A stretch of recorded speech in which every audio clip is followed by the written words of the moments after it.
Assalamualaikum warahmatullahi wabarakatuh. Perkenalkan, saya Darmadi Setiawan dengan nomor NPM 2216051078. Di sini saya akan mempresentasikan tentang riset eksperimen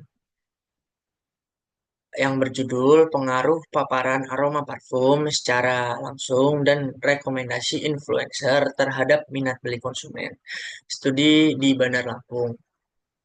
Ditulis oleh Abdul Rohim Juliansyah, Agil Dekaprio Saputra, Sirojul Muntadir Alfarisi, dan Darmeni Setiawan. Oke, di latar belakang yaitu jadi industri parfum ini mengalami perkembangan pesat dalam strategi pemasarannya, terutama dalam menghadirkan pengalaman sensorik langsung dan memanfaatkan pengaruh sosial dari para influencer. Dalam era digital, keputusan pembelian konsumen itu semakin dipengaruhi oleh interaksi dengan dan media sosial dan paparan terhadap figur publik yang dipercaya. Influencer recommendation telah terbukti efektif dalam membentuk sikap dan intensi beli konsumen melalui proses identifikasi sosial dan kredibilitas yang dirasakan. Mengutip dari Sochten et al. 2020 dan Jin dan Ryu 2020. Namun, di sisi lain, pendekatan yang melibatkan direct fragrance trial itu atau penciuman langsung aroma parfum juga memainkan peran penting dalam membangkitkan respon emosional dan persepsi kualitas produk secara instan. Mengutip dari Krishna 2012, Ringkut et al. 2016. Jadi penelitian sensori marketing itu menunjukkan bahwa keterlibatan indera penciuman memiliki kekuatan untuk membentuk preferensi dan mendorong tindakan pembelian melalui pengalaman multisensorik yang otentik dari Space and Wong 2019. Oleh karena itu, menjadi penting untuk mengeksplorasi dan membandingkan efektivitas antara pengaruh sosial dari influencer dan pengalaman langsung melalui penciuman terhadap minat beli parfum. Penelitian ini mencoba menjawab celah tersebut dengan pendekatan eksperimental yang membandingkan dua strategi pemasaran tersebut guna memberikan wawasan baru dalam perumusan strategi promosi produk aroma berbasis pengalaman dan rekomendasi sosial. Next, ada rumusan masalah. Jadi terdapat rumusan masalahnya yaitu apakah terdapat perbedaan signifikan dalam minat beli konsumen terhadap produk parfum antara yang hanya menerima rekomendasi influencer dengan yang mengalami paparan aroma parfum secara langsung. Lalu tujuan penelitiannya yaitu penelitian ini bertujuan untuk mengetahui dan membandingkan pengaruh antara dua pendekatan pemasaran, yaitu rekomendasi influencer dan direct fragrance trial terhadap minat beli konsumen. Dengan demikian, penelitian ini dapat memberikan kontribusi dalam perancangan strategi promosi parfum yang lebih tepat sasaran.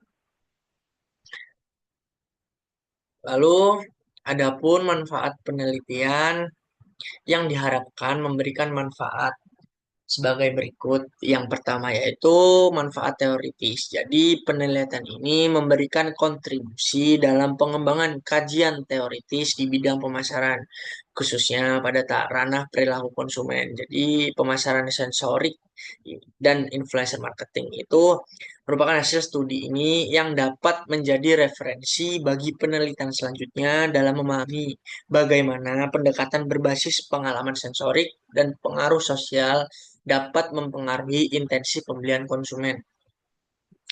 Lalu adapun manfaat praktisnya yaitu penelitian ini dapat bermanfaat bagi pelaku industri parfum dan profesional pemasaran untuk menentukan strategi promosi yang lebih tepat sasaran. Temuan dari penelitian ini tuh dapat dijadikan acuan dalam merancang kampanye pemasaran yang menggabungkan elemen pengalaman langsung seperti tester aroma di toko dan pengaruh rekomendasi influencer untuk meningkatkan minat beli konsumen. khususnya pada segmen usia muda. Lanjut pada bab 2 yaitu tinjauan di pustaka. Jadi yang pertama itu rekomendasi influencer. Jadi influencer marketing adalah strategi pemasaran digital yang memanfaatkan figur publik di media sosial untuk menyampaikan pesan merek secara persuasif kepada audiens. Influencer sendiri itu dianggap memiliki kedekatan dan otoritas dalam komunitas daring mereka, yang membuat rekomendasi mereka itu dianggap lebih otentik dan meyakinkan. Dalam beberapa tahun terakhir, riset menunjukkan bahwa daya tarik dan kredibilitas influencer secara signifikan itu mempengaruhi kepercayaan konsumen dan intensi pembelian. Menurut Red All 2021, konsumen cenderung mempercayai influencer yang menunjukkan kedekatan emosional atau emotional closeness dan memperlihatkan secara mereka secara konsisten. Lalu ada direct fragrance trial, itu dicoba langsung. Aroma merupakan strategi yang mengandalkan interaksi sensorik konsumen secara langsung terhadap produk. Lalu ada penelitian terdahulu. Jadi untuk mendukung penelitian ini, kami meninjau beberapa studi sebelumnya yang berkaitan dengan pengaruh rekomendasi influencer, pemasaran sensorik melalui direct fragrance trial, serta faktor-faktor yang mempengaruhi minat beli konsumen.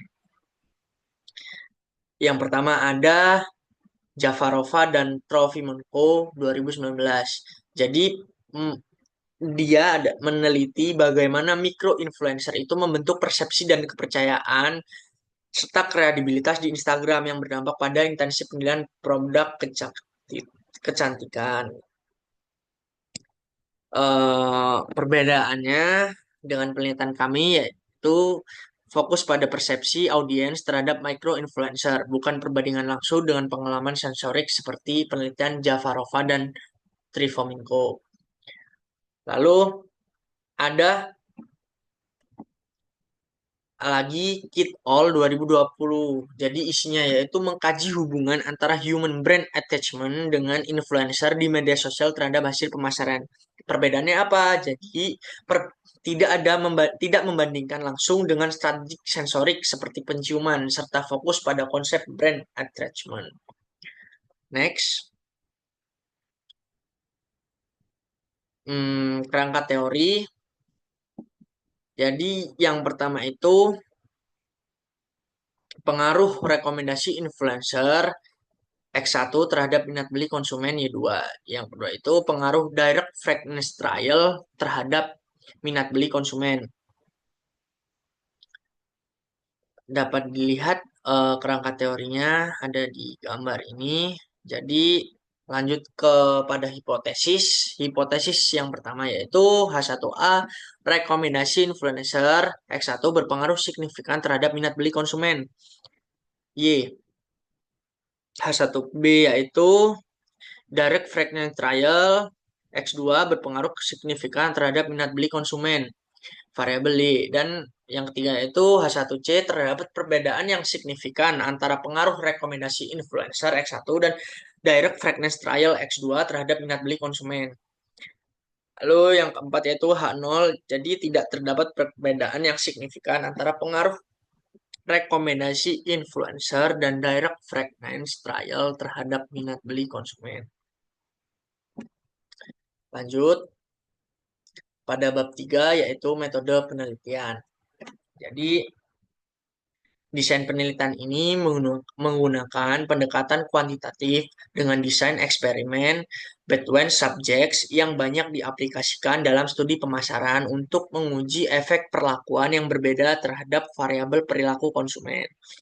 Jadi desain eksperimen between subject itu dipilih karena memungkinkan perbandingan langsung antara dua kelompok yang menerima perlakuan berbeda sehingga dapat mengisolasi pengaruh dari masing-masing perlakuan tanpa adanya kontaminasi antar kelompok.